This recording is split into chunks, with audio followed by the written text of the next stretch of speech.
여러분, 만약 당신이 대한민국 한복판 가장 안전하다고 믿었던 내 집 앞 복도에서 차가운 총구와 마주한다면 어떤 기분이 들까요?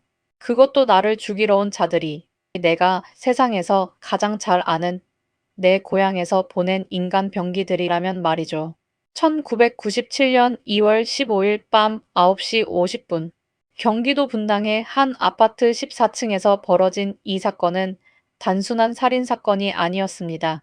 이것은 대한민국 역사상 가장 대담하고 가장 잔인했던 공개 처형이었습니다. 바닥에 쓰러진 남자의 이름은 이한영. 하지만 그의 진짜 이름은 따로 있었습니다. 리일남. 북한의 절대 권력자 김정일의 처조카, 즉 북한 로열 패밀리의 직계 혈족이었죠. 백두혈통의 피가 흐르는 남자가 왜 서울의 평범한 아파트 복도에서 피를 흘리며 신음해야 했을까요? 사실 그는 죽기 직전까지 극심한 불안감에 시달리고 있었습니다. 망명 후 성형수술로 얼굴을 바꾸고 이름까지 고치며 철저히 신분을 세탁했지만 최근 언론에 노출되며 자신의 위치가 평양에 발각되었을지도 모른다는 공포가 그를 잠식하고 있었거든요. 그는 외출할 때마다 가방 속에 가스총을 꽉 쥐었고 아파트 복도 엘리베이터 문이 열릴 때마다 숨을 멈추고 주변을 살폈습니다. 하지만 그날 밤 그가 그토록 두려워하던 그들은 이미 그의 문 앞에서 그를 기다리고 있었습니다. 이한영이 쓰러지며 남긴 마지막 말은 짧고 강렬했습니다. 간첩, 독. 이 한마디는 평화롭던 주말 밤을 순식간에 공포의 도가니로 몰아넣었습니다. 현장은 참혹했습니다. 범인들은 북한 사회문화부 소속 최정예 암살 요원들인 이른바 최순호조였습니다. 이들은 수개월 전부터 이한영의 일거수일투족을 감시하며 동선을 파악한 치밀한 사냥꾼들이었죠. 그들은 소음기가 달린 권총을 사용해 단 두 발로 남자의 숨통을 끊으려 했습니다. 한 발은 이마, 또 한 발은 가슴 완벽한 살해 의도였습니다. 그런데 이상한 점이 있었습니다. 당시 한국 경찰은 이 사건을 단순 강도나 원한 관계에 의한 범죄로 서둘러 결론 지으려 했습니다.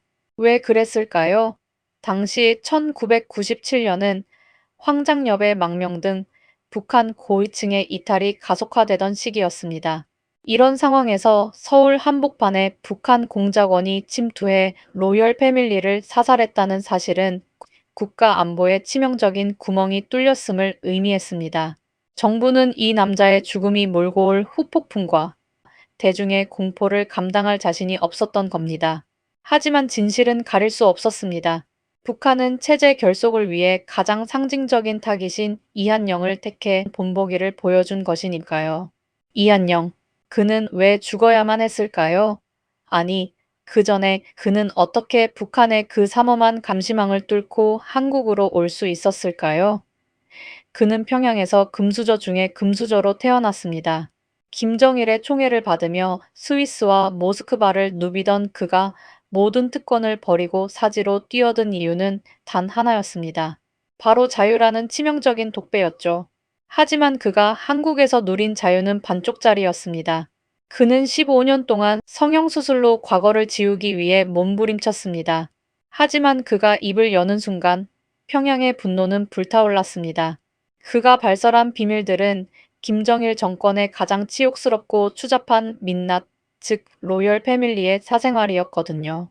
이제부터 우리는 한 남자의 비극적인 생애를 추적해 보려 합니다.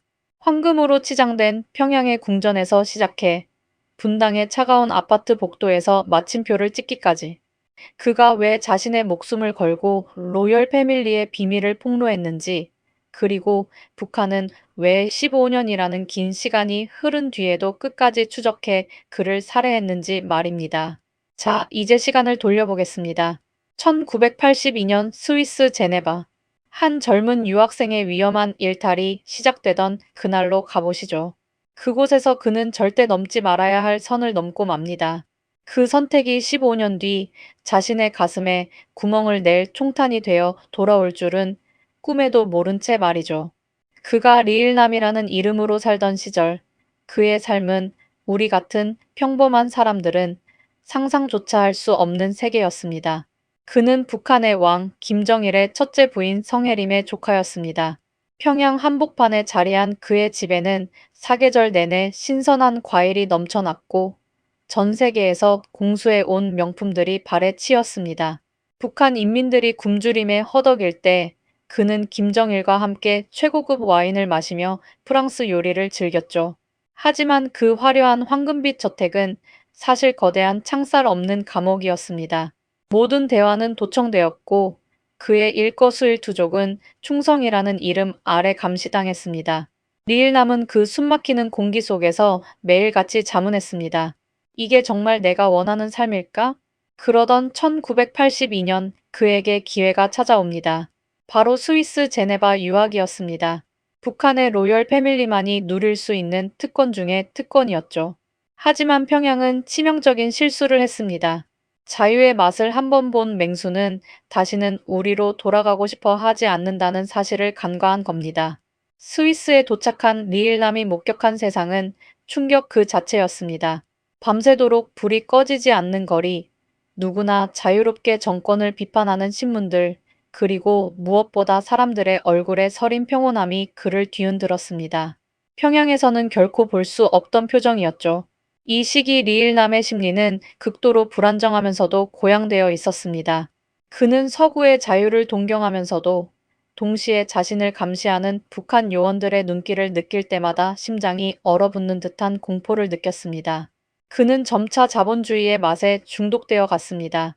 몰래 서구 잡지를 사읽고 금지된 팝송을 들으며 자신이 속한 체제가 얼마나 기만적인지를 뼈저리게 깨닫기 시작했습니다. 특히나 그를 괴롭혔던 건 자신의 이모 성혜림의 처지였습니다.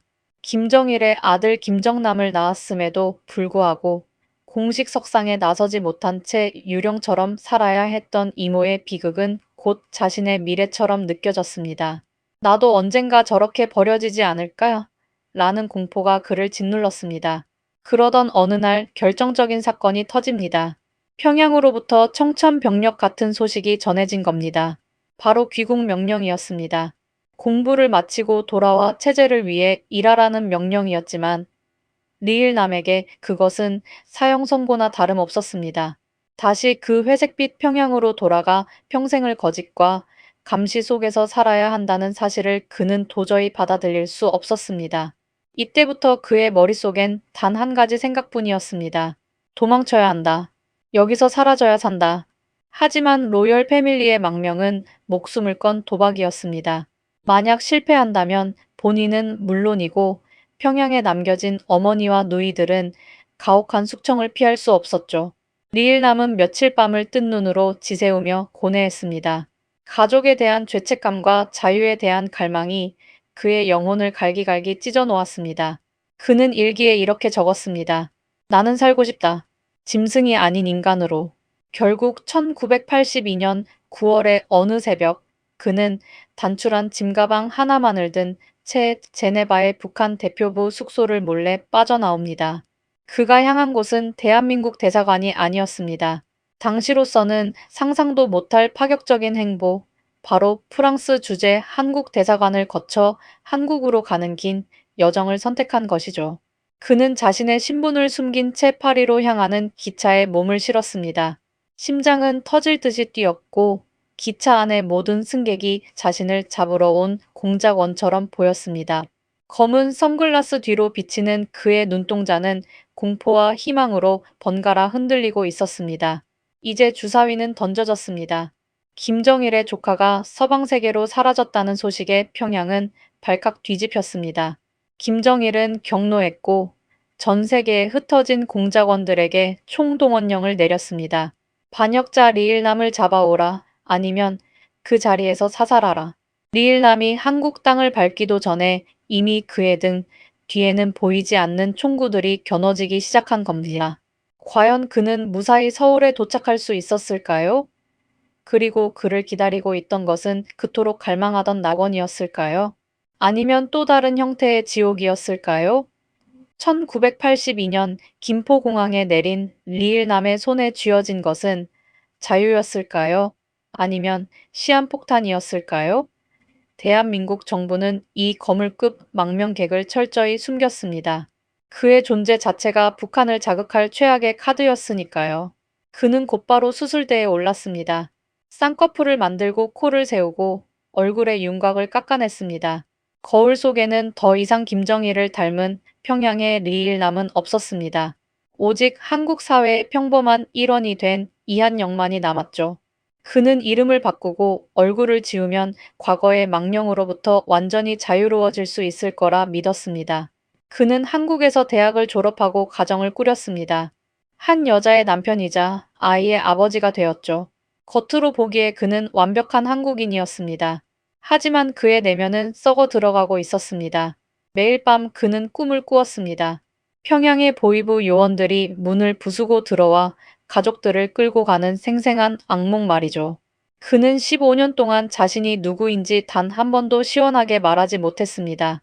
아내에게조차 자신의 정체를 숨긴 채 살아가야 했던 그 고립감은 그를 서서히 미치게 만들었습니다. 나는 누구인가? 나는 왜 여기서 유령처럼 살고 있는가? 라는 의문이 그를 잠식했습니다. 설상가상으로 경제적인 위기가 그를 덮쳤습니다. 사업에 실패하고 빚더미에 앉게 된 이한영은 벼랑 끝에 몰렸습니다. 바로 이때 그는 위험한 도박을 결심합니다. 15년 동안 침묵 속에 가둬두었던 평양의 비밀을 세상에 팔기로 한 겁니다. 그는 1995년 언론 앞에 서서 폭탄 선언을 합니다. 나는 김정일의 처족하다. 대한민국이 발칵 뒤집혔습니다. 성형수술로 바뀐 얼굴 위로 쏟아지는 스포트라이트. 그는 자신의 저서 김정일 로열 패밀리를 통해 김정일의 사생활과 북한 최고 위층에 추잡한 실상을 낱낱이 폭로했습니다. 그의 폭로는 자극적이었고 대중은 열광했습니다. 하지만 이것은 평양의 영린을 제대로 건드린 행위였습니다. 북한에게 이한영은 단순한 망명객이 아니라 수령의 가정사라는 절대 성역을 더럽힌 대역죄인이 된 것입니다. 평양은 즉각 보복을 선언했습니다. 민족의 반역자에게는 오직 죽음뿐이다. 이 시기 이한영의 심리는 극도로 날카로워졌습니다. 돈은 벌었지만 대신 목숨을 담보로 잡힌 셈이었죠. 그는 길거리의 행인들이 모두 자신을 노려보는 것 같았고 등 뒤에서 들리는 작은 발소리에도 소스라치게 놀랐습니다. 더 비극적인 것은 당시의 시대적 공기였습니다. 1990년대 후반은 남북 관계의 긴장감이 최고조에 달했던 시기였습니다. 대한민국 정부 내에서도 이한영은 점점 계륵 같은 존재가 되어갔습니다. 그의 폭로가 안보에 도움이 되기도 했지만 동시에 북한을 지나치게 자극해 관리하기 까다로운 존재로 전락한 것이죠. 보호의 손길은 점차 느슨해졌고 이한영은 자신이 거대한 체제 경쟁의 소모품으로 쓰이다 버려지고 있다는 사실을 직감했습니다. 공포에 질린 그는 스스로를 지키기 위해 가스총을 구입하고 아파트 보안에 집착했습니다. 하지만 그는 몰랐습니다. 그가 TV에 나와 당당하게 북한을 비난하던 그 순간 이미 북한 사회문화부 소속 최정예 살인 병기들이 위조 여권과 함께 서울로 잠입하고 있었다는 사실을 말이죠. 그들은 이한영의 집 주소, 단골 식당, 심지어 그가 몇 시에 엘리베이터를 타는지까지 모든 것을 기록하고 있었습니다. 사냥꾼들이 덫을 놓고 기다리는 줄도 모른 채 이한영은 점점 더 깊은 수렁으로 걸어 들어가고 있었습니다. 이제 운명의 시간은 1997년 2월로 향합니다. 한 남자가 갈망했던 자유가 피비린내 나는 복수국으로 변하는 순간입니다. 평양에서 날아온 냉혹한 첫 안녕은 어떻게 집행되었을까요? 그리고 그가 죽음을 맞이하던 그 마지막 10분의 공포는 과연 어떤 모습이었을까요? 이제 우리는 운명의 시간 1997년 2월 15일 밤 9시 50분으로 돌아갑니다. 그날 서울의 공기는 유난히 차가웠고 이한영은 평소보다 더 짙은 어둠을 느끼고 있었습니다. 그는 지인의 집을 방문한 뒤 자신의 아파트로 향하고 있었죠. 그가 모르는 사실이 하나 있었습니다. 이미 3시간 전부터 아파트 14층 복도 끝 비상계단에는 그림자 같은 두 남자가 숨어 있었다는 사실입니다. 그들은 북한 사회문화부 소속 최정예 암살조 최순호와 김경진. 그들은 오늘 밤 평양의 자존심을 더럽힌 배신자의 심장을 뚫기 위해 만반의 준비를 마친 상태였습니다. 이한영이 엘리베이터에 몸을 실었을 때 그는 극도의 피로감과 함께 묘한 소름을 느꼈을 겁니다. 최근 들어 그는 주변 사람들에게 누군가 나를 지켜보고 있는 것 같다며 공포를 호소해 왔거든요. 엘리베이터 층수 표지판의 숫자가 1, 2, 3, 14로 올라가는 그 짧은 시간, 그의 가슴 속엔 가스총을 쥔 손의 땀이 흥건했습니다. 딩동 마이너스 소리와 함께 문이 열리고 그가 복도로 발을 내디딘 순간 정적은 깨졌습니다. 비상구 문이 소리 없이 열리며 두 명의 남자가 유령처럼 나타난 것이죠. 암살자들의 움직임은 전율이 돋을 만큼 치밀했습니다. 그들은 당황해 멈춰 선 이한영에게 단 한마디의 자비도 베풀지 않았습니다. 첫 번째 총성이 복도를 찢었습니다. 소음기가 달려 있었지만 고요한 아파트 복도에서 그 소리는 둔탁하고 묵직하게 울려 퍼졌습니다. 탄환은 이한영의 이마를 정확히 관통했습니다. 뇌를 관통하는 충격과 함께 그는 바닥으로 무너져 내렸습니다. 하지만 살인 병기들은 멈추지 않았습니다. 쓰러진 그의 가슴을 향해 확인 사살을 위한 두 번째 총탄이 발사되었습니다. 폐를 뚫고 지나가는 뜨거운 금속의 감각. 이한영은 본능적으로 알았습니다. 아, 결국 그들이 왔구나. 이때 이한영의 심리는 어땠을까요? 15년 동안 그를 쫓아다녔던 그 실체 없는 공포가 마침내 차가운 금속이 되어 자신의 살을 파고들었을 때 그는 아마도 기묘한 해방감을 느꼈을지도 모릅니다. 하지만 사랑하는 가족의 얼굴과 자신이 그토록 갈망했던 자유의 짧은 기억들이 주마등처럼 스쳐 지나갔을 겁니다. 그는 피를 토하며 복도 바닥을 기었습니다. 범인들은 그가 완전히 숨이 끊어지는 것을 확인하기도 전에 자욱한 화약 냄새를 남기고 연기처럼 사라졌습니다. 단 210초 만에 벌어진 완벽한 사냥이었습니다. 잠시 후 총소리를 듣고 나온 이웃이 발견한 것은 피웅덩이 속에 쓰러진 한 남자였습니다. 이한영은 죽어가는 와중에도 이웃의 옷자락을 잡고 필사적으로 속삭였습니다. 간첩, 독. 이 말은 그가 한국 사회에 던진 마지막 경고이자 자신이 누구에게 당했는지를 증명하는 유일한 증언이었습니다. 병원으로 이송되는 구급차 안에서 그의 심장 박동은 점점 느려졌습니다. 대한민국 최고의 의료진이 달라붙었지만 북한이 보낸 죽음의 사신은 너무나 확실하게 자신의 임무를 수행한 상태였습니다. 이 사건이 충격적인 이유는 단지 살인이 일어났기 때문이 아닙니다.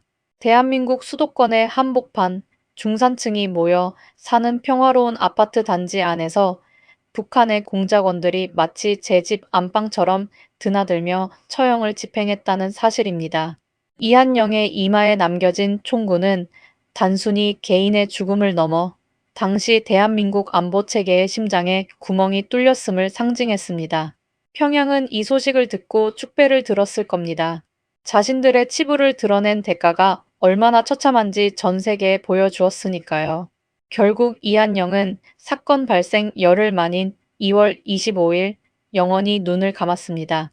그가 남긴 마지막 유언은 없었습니다. 오직 차가운 복도 바닥에 뿌려진 붉은 피만이 그가 꿈꿨던 자유의 대가가 얼마나 비쌌는지를 말해주고 있었죠. 자, 이제 우리는 마지막 질문을 던져야 합니다. 이 비극적인 암살 사건은 우리에게 무엇을 남겼을까요? 그리고 이한영이라는 이름 뒤에 숨겨진 진실은 30년이 지난 지금 우리에게 어떤 메시지를 던지고 있을까요? 한 남자의 치열했던 삶은 단 두 발의 총성으로 끝이 났습니다. 하지만 진짜 비극은 그가 숨을 거둔 직후부터 시작되었습니다. 이한영이 병원에서 사투를 벌이던 그 열흘 동안 대한민국은 거대한 공포와 무력감에 휩싸였습니다. 평양의 로열 패밀리조차 지켜주지 못한 국가가 과연 평범한 국민을 지킬 수 있느냐는 날선 비판이 쏟아졌죠. 그러나 정작 그를 죽음으로 몰아넣은 암살자들은 어디로 갔을까요? 놀랍게도 그들은 사건 직후 유유히 서울을 빠져나갔습니다. 독침과 총기를 소지한 채 대중교통을 이용해 이동했고 미리 준비된 경로를 통해 북으로 복귀했습니다. 대한민국 수사당국이 그들의 정체를 파악했을 때는 이미 그들이 평양에서 공화국 영웅 칭호를 받으며 훈장을 가슴에 달고 난 뒤였습니다. 서울 한복판에서 벌어진 이 잔혹한 처형극의 주인공들은 단 한 명도 법의 심판을 받지 않았습니다. 이 사실은 남겨진 이들에게 죽음보다 더 깊은 허망함을 안겨주었습니다. 이한영의 죽음 이후 그의 가족과 주변 인물들의 삶도 산산조각 났습니다. 그가 그토록 사랑했던 아내와 딸은 평생을 숨어 지내야 하는 또 다른 감옥에 갇혔고, 그가 폭로했던 평양의 비밀들은 정치적 이해관계에 따라 때로는 부풀려지고 때로는 잊혔습니다. 하지만 그가 남긴 저서 김정일 로열 패밀리는 여전히 우리에게 묻고 있습니다. 당신이 당연하게 누리는 이 자유를 위해 당신은 무엇을 걸 수 있는가? 라고 말이죠. 사실 이한영은 알고 있었을지도 모릅니다. 자신이 입을 여는 순간 평양의 저격수들이 움직이기 시작할 것이라는 사실을요. 그럼에도 불구하고 그가 세상 밖으로 나와 외쳤던 이유는 단순한 돈 때문만은 아니었을 겁니다. 그것은 15년 동안 유령으로 살아야 했던 한 남자가 죽더라도 리일남이 아닌 이한영이라는 이름으로, 즉 인간다운 이름으로 기억되고 싶다는 마지막 발악이었을지도 모릅니다. 그는 황금 감옥의 노예로 사느니 자유로운 인간으로 길 위에서 죽는 것을 선택한 셈입니다. 그의 암살은 우리 사회에 뼈아픈 교훈을 남겼습니다. 평화라는 이름 아래 우리가 외면했던 안보의 구멍, 그리고 북한 체제의 잔혹한 본질을 가장 적나라하게 보여준 사건이었죠. 이한영의 죽음 이후에도 수많은 탈북자가 한국으로 넘어왔지만 그 누구도 이한영만큼 상징적이고 비극적인 죽음을 맞이하지는 않았습니다. 그는 남북 분단의 비극이 낳은 가장 화려하면서도 가장 처참한 희생양이었습니다. 이제 경기도 광주의 한 공원묘지에 잠든 그의 비석을 봅니다. 그곳에는 리일남도 이한영도 아닌 그저 자유를 찾아 헤맸던 한 남자의 영혼이 깃들어 있습니다. 그는 과연 그곳에서 그토록 원하던 평안을 찾았을까요? 아니면 여전히 복도의 구두 소리에 귀를 기울이며 떨고 있을까요? 시청자 여러분, 이한영 암살 사건은 지나간 역사의 한 페이지가 아닙니다. 그것은 지금도 어딘가에서 숨죽이며 자유를 갈망하는 이들에게 던져진 묵직한 경고이자 우리가 누리는 일상이 얼마나 위태로운 모래성 위에 세워져 있는지를 보여주는 거울입니다. 로열 패밀리라는 화려한 껍질을 벗어 던지고 피 흘리는 인간으로 죽어간 남자. 그의 죽음이 남긴 붉은 얼룩은 30년이 지난 지금도 우리 사회의 양심 위에 선명하게 남아 있습니다. 화려한 금수저의 삶을 버리고 그가 마주한 건 차가운 복도의 죽음이었습니다. 하지만 그는 말합니다. 단 15년이라도 리일남이 아닌 이한영으로 살 수 있어 다행이었다고. 여러분에게 자유는 어떤 의미입니까?